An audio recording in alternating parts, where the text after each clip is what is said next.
Akshay, we all have been covering the floods for almost the last 3 days. Life has really become difficult, and the place where I am, people are actually swimming to reach from one place to the other.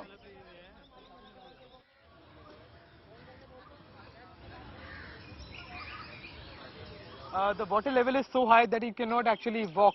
This is just right outside the historic monument of our country, one of the most iconic historic monument. In fact, the Lal Killa, the Red Fort, where the Prime Minister of our country addresses our nation every year on 15th of August on our Independence Day, and the situation is such that it looks like a Sheesh Mahal instead of Red Fort, because of the fact that it is completely surrounded by water.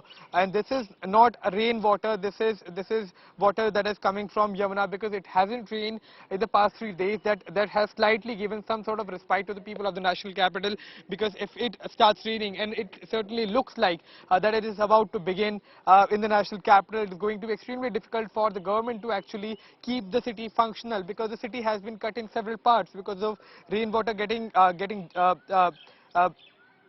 deposited everywhere. This is as far as this particular road where I'm standing right now is concerned. This is the ring road, which is extremely important for the city's functioning. In fact, the vehicles, especially that come from Uttar Pradesh, that come from Bihar, they take this route to reach the ISBT, the interstate bus terminal. But this road is absolutely non-functional right now. Even the buses have completely inundated. They have completely drowned in this particular road, which looks like a lake right now. So the situation is extremely bad. In fact, on my right hand side, for emergency purposes, boats have been brought here to ensure that people who have to or who must travel, especially for rescue or relief work, and who are rescuing even the animals right now, these boats have been brought here for that purpose, because it is not possible for a car to pass through. Even the sports cars that are meant to, in fact, go in water bodies, they will be completely drowned, because the water level is somewhere around 12 to 15 feet high if you go on this particular route. So the situation is extremely bad. In fact, there are three prime problems that the national capital will be facing despite the water level going down. And even if the water level goes down to complete normal levels, the water treatment plants that have been rendered useless because of the rainwater getting into the rainwater, the water treatment plants, there will be a shortage of drinking water for the people of the national capital. There are several structures of the city, including main roads, that are completely inundated at this point. Their structural integrity has to be inspected. They will have to be checked. And the third problem is the water that is there, that the water that is here in the national capital, that is not getting out of the cities. There will be mosquitoes, there will be diseases that may spread because of these kind of issues that have erupted after flooding of the city. So large part of the national capital has flooded, but if it starts raining and if it rains heavily, there will be double whammy of flood as well as rainwater in the national capital in the upcoming days. Aishwarya?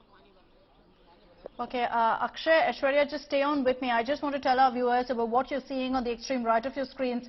That is Delhi Minister Atishi, Delhi Minister Saurabh Bharadwaj, accompanied by the Lieutenant Governor. All of them currently at the ITO monitoring the situation closely, because as we told you earlier, there is work underway there to go ahead and repair the drain regulator that stopped functioning. Engineers have been working overnight to get that functioning again so that some of the water can drain off. That's why you're seeing stagnant water also in parts of ITO. But what's good to see is that everyone's keeping their political differences, bickering aside, coming together to work for Delhi's sake.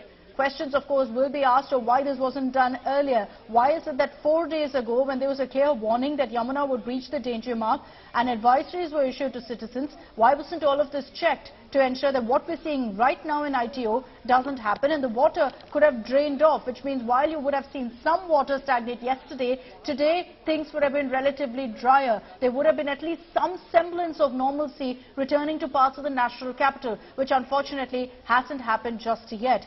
Those images on your screens from ITO. I'm handing it back across to Aishwarya for the live updates from the ground. Aishwarya, over to you.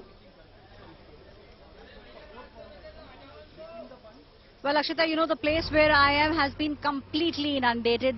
Not just the ground floor, in fact, first floor, and in some buildings, even the second floor completely washed away, completely flooded. That's the reality of the national capital. The NDRF boat was here just a couple of minutes back, wanting and going inside, rescuing few more people who are stranded. They are now hoping. The people who stay here, the visuals will tell you the story of what exactly is happening here.